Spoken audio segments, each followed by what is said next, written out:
ትናንት ባዶ የነበሩ ቦታዎች በአረንጓዴ አትክልቶች ተሸፍነዋል። የአትክልትና ፍራፍሬ ልማት ደግሞ ለብዙ ቤተሰቦች ምግብን፣ ገቢንና ተስፋንም አምጥቶላቸዋል።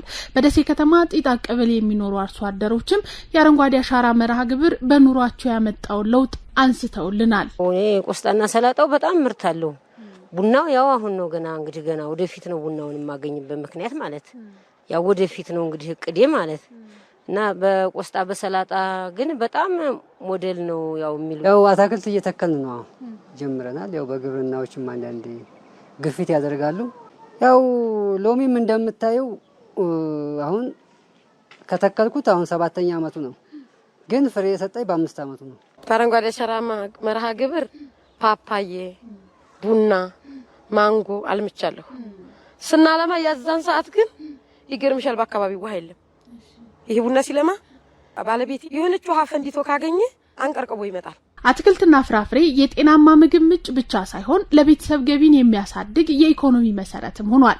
በተለይ የቡና ችግኝ ተከላ የአካባቢውን አረንጓዴነት ከማጠናከር ባሻገር ለወደፊት የገቢ ምንጭ እንደሚሆንም አርሶ አደሮቹ ተስፋ አላቸው።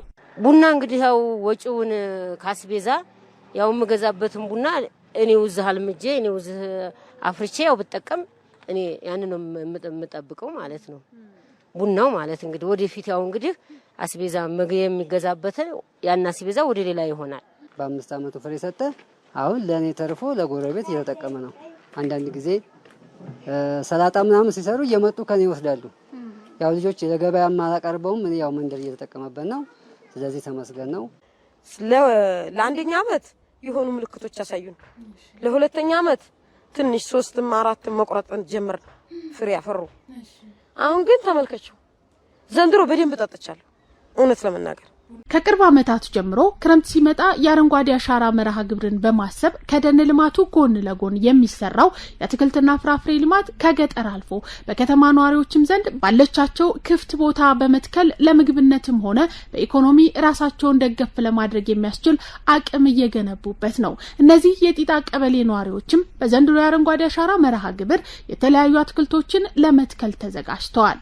አፕል አሁንም ቡናም እንደዚሁ በቃ ያው አትክልት ነገር ያው ባህር ዛፍ ይሄንን ተከላለን። ያው እኔ ግቢ ውስጥ እንደው አትክልት ማንኛውም አትክልት ቢፈለግ አለ። ሁሉም ነገር ማንጎ አለ፣ ዘይቶን አለ፣ ቡና አለ፣ ሎሚ አለ፣ ኮሽም አለ። ቡና በጣም ከኔ ተርፎ ለገበያ ያቀርባለሁ ማለት ነው። በአረንጓዴ አሻራ በጣም ተጠቃሚ እንደ ባህር ዛፍም ቢሆን ተረትቼ አላውቅም። ባህር ዛፍ ለመትከል አልመለስም፣ ባለቤትም ለመትከል አይመለስም። ለሳንቲምም ሳንጓጓ አሁን ፍል በፊት የባህር ዛፍ ፍል አንድ መደብ እስከ 400 ብር የሚገዛው ዛሬ 10 ሺህ ብር የማይገኝም። በዛን ሰዓት በጥሩ ደረጃ ነው ያለማነው። መሬቴ በሙሉ በባህር ዛፍ አልምቼዋለሁ። አሁንም እነዚህን ቡናዎች በዛን ሰዓት በአካባቢው ቡና የለም፣ ውሃ የለም። ውሃ በሌለበት ሰዓት ነው ቡናዎች ለምን